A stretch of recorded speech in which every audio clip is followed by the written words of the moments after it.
जानकारी न्यूज़ 18 के हाथ लगी है, जिसका जिक्र देखिए आप कर रहे हैं। लड़की के भाई और आरोपी संदीप के बीच फोन पर हुई लंबी बातचीत का रिकॉर्ड सामने आया है। अक्टूबर 2019 से मार्च 2020 के बीच आरोपी संदीप और लड़की के भाई के नंबर पर 100 से ज्यादा बार बातचीत हुई। एक दो बार नहीं, 100 से ज्यादा बार। 27 फरवरी को दोनों के बीच 11 बार फोन पर बात हुई और इसी तरह 26 फरवरी को आरोपी संदीप और लड़की के भाई के नंबर पर 16 बार बातचीत हुई। 24 फरवरी को 9 बार बातचीत हुई और 21 फरवरी को दोनों के बीच 12 बार बातचीत हुई। लेकिन इस बारे में न्यूज़ 18 ने जब लड़की के भाई से पूछा तो उसे इसके बारे में कोई जानकारी नहीं थी। हालांकि उसने ये बात मानी कि कॉल रिकॉर्ड में जो फोन नंबर है वो उसी का है। न्यूज़ 18 ने जब पीड़ित के भाई से बात की तो उसने भी माना कि सीडीआर में दिखाई गया जो नंबर है, जो दिख रहा है, वो उसी का है। वो नंबर शायद आपके पास, अपन मोबाइल निकालिए अपना,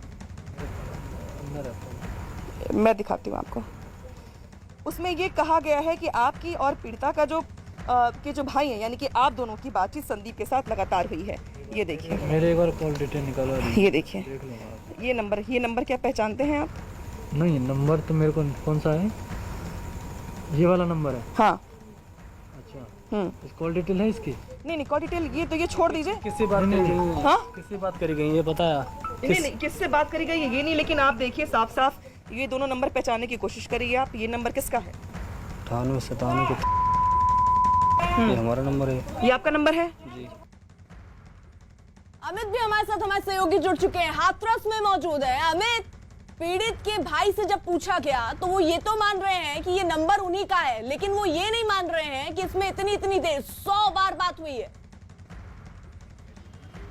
जी बिल्कुल, आपको अभी बताऊं कि मैं अभी पहुंचा हुआ था पीड़ित के घर पे और पीड़ित के पिता से बातचीत की है, पीड़ित के भाभी से बातचीत की है, पीड़ित के ताऊ से बातचीत की है और पीड़ित का भाई जिस शख्स का जो कॉल डिटेल था उससे जब मैंने बातचीत करने की कोशिश की तो वो अंदर अपने कमरे में चला गया। वो फिलहाल हमारे एक सहयोगी से बात की, लेकिन आज सुबह जब मैंने बातचीत करने की कोशिश की तो वो हमारे पास नहीं आया। मैंने उससे बोला कि कॉल डिटेल सामने आए हैं, आप बताओ क्या कहना है, कौन सा आपका नंबर है। उन्होंने कुछ भी बोलने को तैयार नहीं हुए हैं, वो कैमरे पर आई ही नहीं।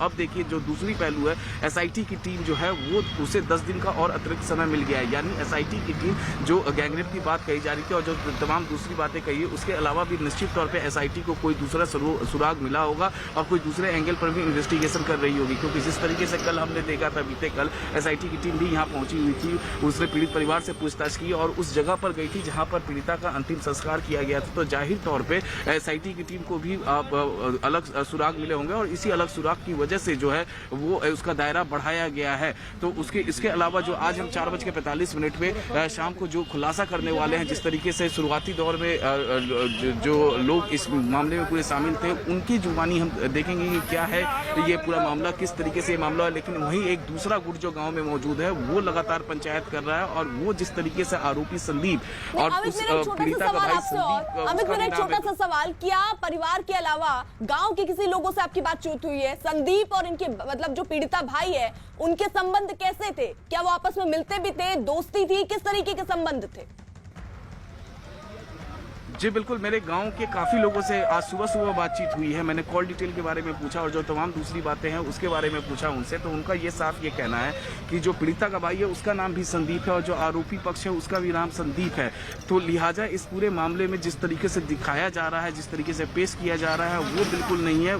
गाँव वालों का साफ ये कहना है कि जो गाँव का एक गुट है कि इस पूरे मामले में इन्वेस्टिगेशन होना चाहिए और जिस तरीके से योगी सरकार ने CBI जाँच और नार्को टेस्ट के बारे में कहा है वो होना चाहिए। फिलहाल गांव वालों का आरोप है कि CBI जांच और नार्को टेस्ट से जो पीड़ित का परिवार है वो पीछे हट रहा है, लेकिन उनका गांव वालों का साफ मानना है कि और सवाल उठा रहे हैं कि वो क्यों पीछे हट रहे। जब मेरी पीड़ित परिवार से आज बातचीत हुई है, चाहे वो पिता हो, ताऊ हो, भाभी हो, उन सब का कहना है कि उन्हें इंसाफ चाहिए। अगर उनका नार्को टेस्ट भी होना है तो उन्हें कोर्ट का आदेश चाहिए, कोर्ट के आदेश के बाद ही वो नार्को टेस्ट करेंगे, ऐसा भाभी ने उनका दावा किया है हमारे कैमरे पर आज सुबह में।